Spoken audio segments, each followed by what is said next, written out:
ఖమ్మం జిల్లాలో సిపిఎం జాతీయ ప్రధాన కార్యదర్శి సీతారాం ఏచూరికి తమ్మినేని వీరభద్ర నివాళులర్పించారు. చిన్నపిల్లలతో సహా స్నేహం చేస్తే మనస్తత్వం కలిగిన వ్యక్తి సీతారాం ఏచూరి అని తమ్మినేని వీరభద్రం అన్నారు. జేఎన్యూ ఇప్పటికీ కమ్యూనిస్టుల కంచుకోటగా ఉందంటే అది సీతారాం కృషి ఫలితమేనని చెప్పారు. సిద్ధాంతాల రీత్యా కఠినమైన వైఖరి తీసుకునే సందర్భాల్లోనూ ఆయన సరళంగా మాట్లాడేవారని తమ్మినేని తెలిపారు.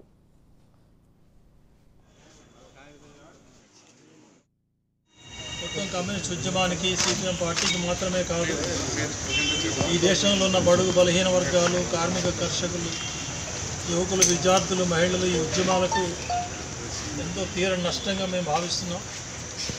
ఆయన చిన్ననాటి నుండి వామపక్ష ఉద్యమాలతోటి, విద్యార్థి ఉద్యమాలతో సంబంధం పెట్టుకుని ఎదిగినటువంటి నాయకుడు.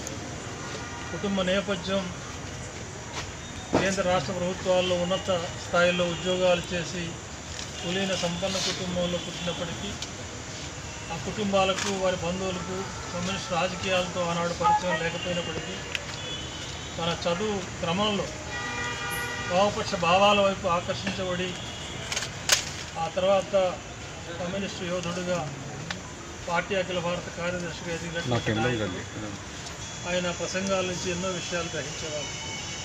అంతటి గౌరవాన్ని పొందినటువంటి నాయకుడు సీతారాం ఏచూరి సైద్ధాంతికంగా, రాజకీయంగా ఎంత రాజీ లేని వైఖరిని, దృఢమైన చిత్తాన్ని ప్రదర్శించినప్పటికీ ఇతర రాజకీయ పార్టీల నాయకులతో కానీ, సామాన్య ప్రజలతో కానీ ఎంతో కలుపుగోలుతనంగా, స్నేహపూర్వకంగా మెలిగే